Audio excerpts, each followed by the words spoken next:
In today's episode, where can you go to watch indie movies in Moscow? What if the lake doesn't help? You really don't understand anything. The Moscow Dream Factory and Ghost City. Where do they make historical movies in Moscow? If needed, this city can double for Paris. By the way, Moscow doubled for Berlin in White Tiger, a 2012 movie. The world-renowned Moscow Theatre, where all the actors are puppets. This place is referred to as a puppet house or a puppet museum, where we have nearly 5,000 puppets from 50 countries.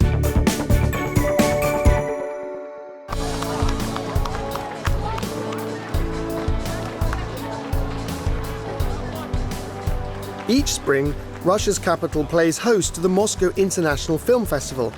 It's on the list of the world's top 10 most prestigious cinematographic art exhibitions and is the world's second oldest festival after the Venice Film Festival. The Moscow Film Festival is about the red carpet, as well as movie stars from around the world, the flashes of hundreds of cameras, and the thousands of guests in attendance. But Moscow has a place for other, lower profile yet similarly exciting cinema-related events. Russia's capital plays host to regular chamber premieres of indie movies, rousing no less interest among moviegoers than the big box office blockbusters or film festivals. Hello everybody and welcome to the programme Capital Ideas Life. I'm Michael Gibson and today I'm inviting you to the cinema, but we're not just going to watch a movie, we're going to meet the creators of one of the films and see exactly how they make Russian movies. So, camera, action.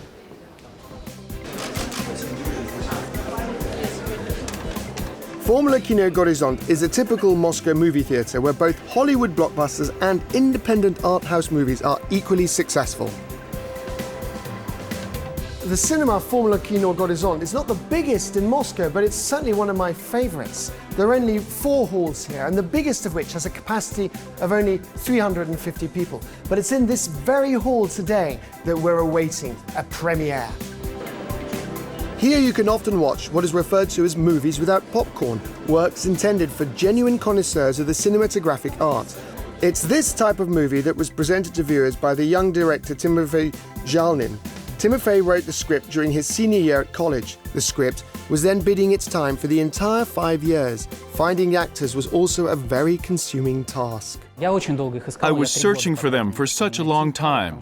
I spent 3 years to find the couple. Speaking of them individually, I found some very good actors. But when I brought them together, they just weren't an ensemble. So I was looking for this ensemble kind of chemistry, for this duet, for a very long time. This is the reason why I found Anton in St. Petersburg and Tanya in Moscow. These two are even from different cities, from different theaters, and from different acting schools. What if the lake doesn't help? You really don't notice anything. The movie too is, in a way, a parable about a man's return to the heart of nature, where the insurmountable problems of the characters may seem trivial when compared with what is awaiting them. A couple is leaving for the taiga. Ahead of them is a hard journey of fixing mistakes that were made at the very beginning of their adult life. Nadia wants to find a healing spring, while Timofey... I want us to break up. The leading roles in the movies are played by Anton Mamet and Tatiana Polosina. For both young actors, this is their debut in a full-length feature film. I think Tatiana and I had the right chemistry. Obviously, there were some vibes in the air that made us feel a bit tense with each other off screen. But every time we had to perform love scenes, all the magic would come right back. In short, everything was heading in the right direction. The shooting of the movie took place in the mountainous taiga of the Krasnoyarsk Krai in the Republic of Tuva, as well as on the premises of the Teysk mine in the Republic of Khakazia. There were some filming locations that could be reached only via helicopter or cross-country vehicle. Some scenes were shot in the Leningrad region, where a large-scale set was built. We've traveled to many places across the country, places with mountain ranges. We've been to the north, the Urals, the Altai. But it was Yergaki, with its landscape and rugged, sharp mountain peaks, that emotionally resonated with what was happening in the story, between the characters. For a month, we lived out in the taiga, in tents. There were bears around us. There were several dangerous moments. All the physical strain that was present during the shooting certainly manifested itself in the movie. The Russian film crew, carried away by the shooting process, was not scared either by the harsh conditions of the wild nature all around them. You can't change the weather, can you? We had to wait, we had to beg. Of course, as we were always outdoors, especially in the taiga, we were in such conditions where we couldn't instantly find a shelter or a place to hide our equipment, and the filming process was a huge challenge for us. There's no artificial scenery or computer graphics in these shots, only genuine taiga and real rivers. It was Timofey's decision. We also think that it's the third character in the movie who sneaks into our relationship and plays a natural role in it. And Anya Rozhetskaya is simply the most wonderful, truly the greatest camerawoman. Everything is beautiful in that setting, but the way she filmed it is simply magical. These shots, a special round of applause for her, because she is such a brilliant artist. The movie too has many stunt scenes where the characters struggle with the force of nature. Timofey is a great film director. I believe he is a true artist and a creator. And he gave us our own space to unleash our personal potential when it was called for. He let us use that space. And when he knew exactly what he wanted, he eventually got it, after 10 or 15 takes. Timofey is truly committed to his work. He shows by direct example that you need to work hard and never give up. This brave and extraordinary work by the young film director has already received multiple awards at international film festivals in London, Warsaw and Russia. Now the time has come for appreciation by the most crucial judge, the viewer. Everyone standing on this stage has invested their energy in this movie. We've made it together. I very much hope that after this movie, there will appear one more film director's name in the Hall of Fame, Timofey Zhalnin. And now, the most important words I can offer you. Enjoy the movie.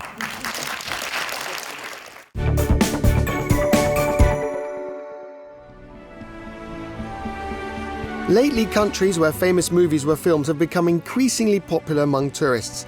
The tourist industry even has a new term for this, film tourism. Instead of package tours, everyone who's willing to travel is offered to take a tour to the places of famous film characters and to shooting locations. For example, following the Lord of the Rings trilogy, the set locations in New Zealand have been made available to the general public.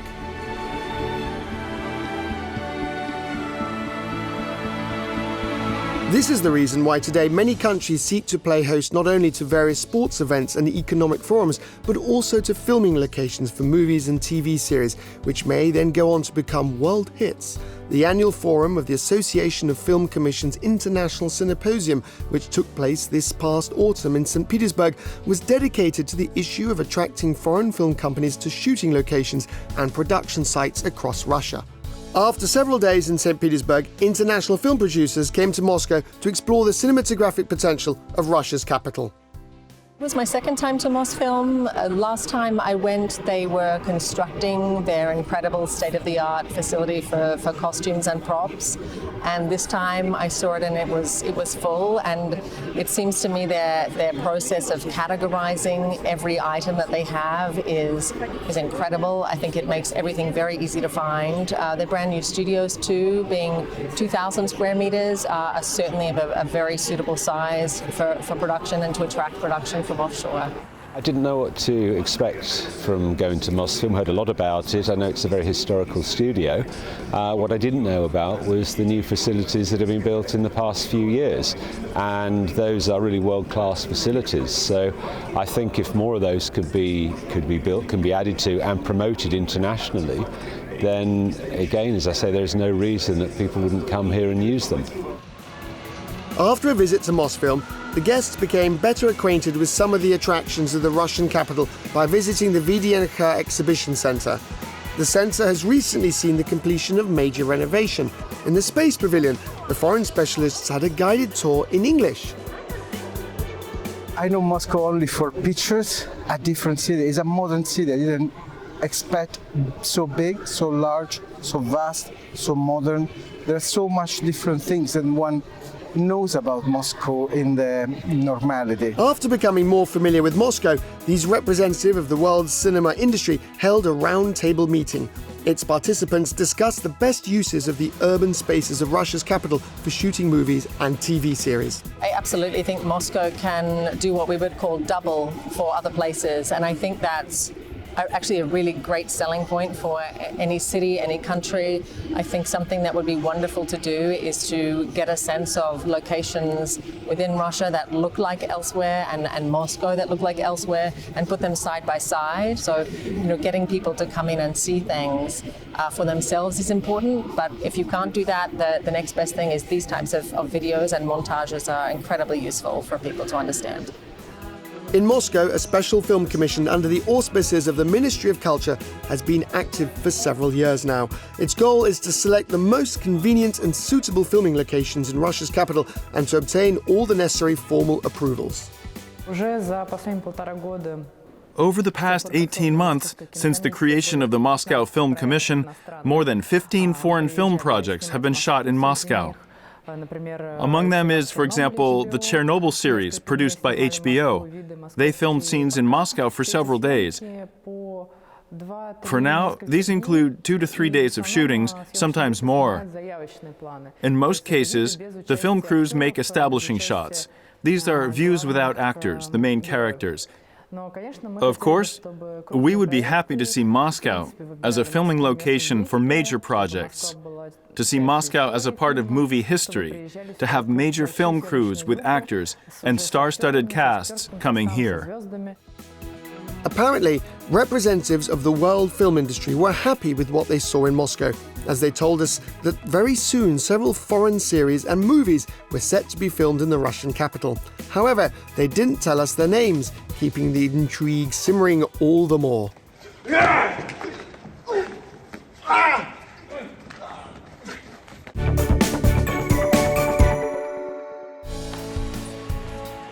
The city that doesn't exist and the ghost city, Muscovites refer to this place in many different ways, everyone who comes here is hurled back in time to the 19th century. Now we are on what is referred to as the Old Moscow St. Petersburg back lot. It was specially built in 2003 for filming The Rider Named Death by Karen Shakhnazarov. This is a Russian thriller that is about Russian terrorists in the early 1920s hunting for the Grand Prince. Initially, this entire area was Moscow, Old Moscow. In 2015, one of the streets was rebuilt in St. Petersburg style for the movie Anna Karenina Voronsky's story. Since then, this city of scenery located on the premises of Moscow Film Cinema Concern has been used almost every day. To date, nearly 150 movies have been filmed here. In fact, there's no architectural precision here. This is a historical convention. If needed, this city can double for Paris. By the way, Moscow doubled for Berlin in White Tiger, a 2012 movie. The buildings were artificially aged. Destruction and broken bricks were carefully added in. Anti-tank obstacles. A column of captured German soldiers passing by this place. You can watch the movie, and you'll recognize this place. Today, every second Russian historical movie is filmed here, and changing the open-air scenery is not a problem. After all, the city is built of plywood, cardboard, and glass. Exactly. The only authentic thing in this city is the actual surface of the road. Paving stones and cobblestones symbolize different statuses of the different districts in the historic city, the places of residence of the rich, as well as the less affluent citizens. Here, a lot has been achieved by using different props, signs, poster display cabinets, a carriage standing right in this place. This creates an entirely different mood, or a car. And here are the cars from various historical eras and countries. This Mosfilm car fleet is located right across the road from the location with the urban scenery. Each vehicle has its own little sign with the name of all the films in which it has been filmed. For example, the house in which I live, Diversants, White Tiger, and so on and so forth. All of these war vehicles behind me have appeared in more films than any other. Some retro cars were donated to Mosfilm by Muscovites. Others were bought by the cinema concern. all the cars are in working condition. After all, these are not props standing still, but rather actual transportation used by the movie's characters. Movies set during different eras are made on a cyclic basis. For example, nobody made movies about the 1950s and 1960s for literally a decade. But now, as you can see, there are many TV series and movies about that time.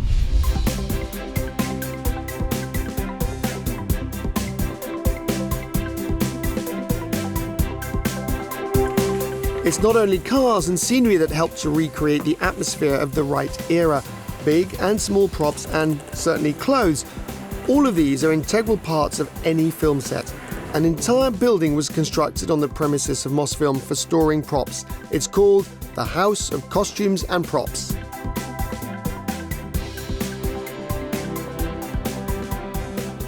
So here we are on the first floor where they keep all the props. There are more than 100,000 objects here. So this place really resembles a museum, but everything here you can touch and handle. They're all actually working objects and are often used in film shoots. All of these items have played many roles in hundreds of movies. Among them are both supporting actors and real movie stars. And here's a very famous cap from the film Operation E.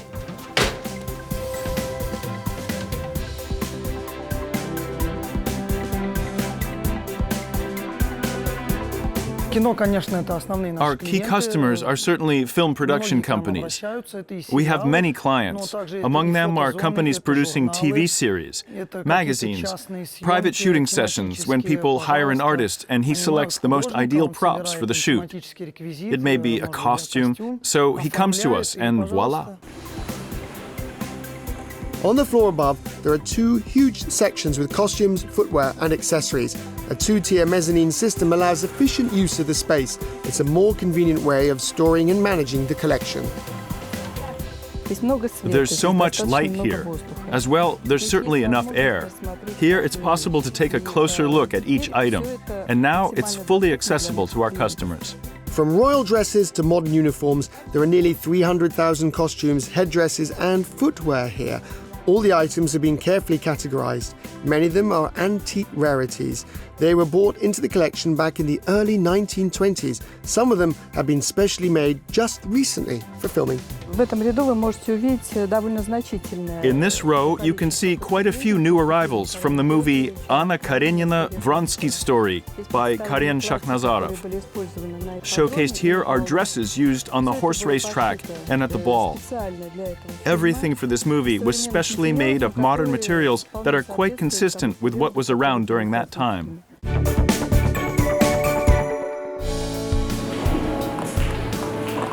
This year, the topic of cinema and theatre is a focus at many cultural venues across Moscow, even when at first glance there's no connection to movies or theatre plays.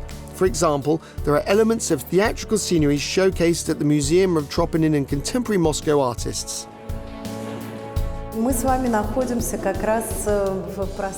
Now we are in a space created by Alexei Tregubov, an artist and architect. This name is better known in the world of theater, in the theater community. Alexei Tregubov and I decided to choose the theater path, the path of scenery that, in this particular case, recreates the elements of stock storage. Why do we have these nets here? Because in this case, they are key to the storage of paintings. Only in stock storage are they sliding, while here they are stationary. They also give the opportunity to showcase additional items, to show the reverse of the paintings. Linoleum was laid on top of the conventional parquet in the exhibition halls. This scenery helps recreate the atmosphere of the storage facility, a place where ordinary visitors are not allowed to enter. This way, the organizers of the exhibition show how items exist in the museum beyond the exhibition space. Here, together with theater artist Alexei Tregubov, we wanted to showcase some scenery the way we understand it. Yet, from the point of view of museums, this is certainly storing graphic works and storing thumbnails. In this case, this part of the exhibition is called Watercolor Portrait. An unusual exhibition, The Art of Preserving 5-0, is dedicated to the museum's 50th anniversary. Muscovites and foreign guests alike have long fallen in love with this relatively young cultural space. Many paintings from the collection of the Moscow portrait painter have an exciting history. You can acquaint yourself with this remarkable work by visiting the museum in the center of Moscow. One of the world's most famous puppet theatres is located in the centre of Moscow, in the Garden Ring, not far from the Tsvetnoy Boulevard metro station. The Abratsov Puppet Theatre was founded in September 1931. Over the course of almost 90 years, the theatre has staged more than 100 plays for children and adults. There's an undoubtedly brilliant puppet show called An Unusual Concert, staged by Sergei Obraztsov. An Unusual Concert was staged in 1946. Even today, this show is still #1 at our theatre, remaining in demand around the world. Almost 50 professionals are working on creating these amazing puppets. There are 3 workshops at the Abratsov Theatre that make and repair puppets. How long does it take to make a new puppet? It all depends on the puppet. It depends on the artist's and director's idea of the puppet. What this puppet must be able to do: open its eyes and mouth, turn its head, squat down, etc. Sometimes it takes 3 to 4 months, but it can also take half a year. I can see lots of different materials here, many different smells. It's very exciting here. What kind of materials do you use? First, we make a model out of modeling clay. Then it is sculpted in a plaster mold. Then we make a papier-mâché. Papier-mâché is a mixture of paper, glue, and flour. Russian viewers will recognize many puppets here, even if they've never seen their shows. For example, take the characters of The Tale of Tsar Sultan by Pushkin. Hello, hello! And this is a character from another Russian tale, The Little Humpbacked Horse by Ershov. Hi! The Abratsov Theatre has its own museum. It showcases the puppets which no longer play in shows, as well as theatrical puppets from around the world. For those who have bought a ticket for a theatre performance, the entrance is free of charge. All others can buy tickets in the theatre box office. This place is referred to as a puppet house or a puppet museum, where we have nearly 5,000 puppets from 50 countries. We've been collecting the puppets for a very long time because the museum was started in 1937. But even before the museum, before the theater, people certainly wanted to have fun, and they invented puppets. But where could they perform? Nowhere. There were no theaters back then. Folk theaters started to appear on streets, in public squares. There's a good reason why I'm holding this dolly. This dolly is called Punch. The actor puts a doll like this on their hand, simply by spreading out their fingers. As the doll is put on the hand, it is called, respectively, a punch or a glove puppet. The museum features all kinds of puppets: glove, rod puppets and marionettes. Perhaps one of the most interesting showcases is the one depicting the history of shadow theatre. It is believed that the first such theatre appeared in China more than 1,500 years ago. Here we have Chinese puppets. You see, they could even be of different colors, because under certain lighting, this also gives color. We have puppets from Indonesia, India, Greece, Malaysia. These puppets are very old.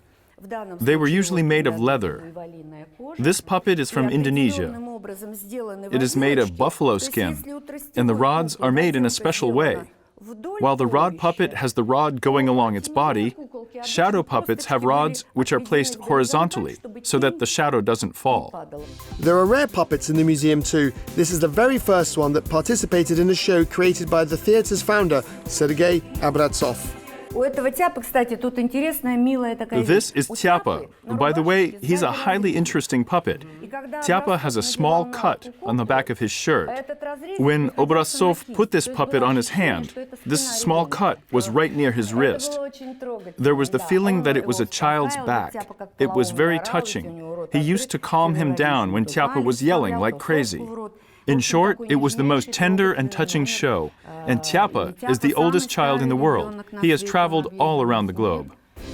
The Yabratsov Theatre often goes on world tours. Also, the artists from the troupe help set up professional puppet theatres in other countries, including the Czech Republic, Slovakia, Lithuania, Latvia, Estonia, Cuba, India, and Mongolia.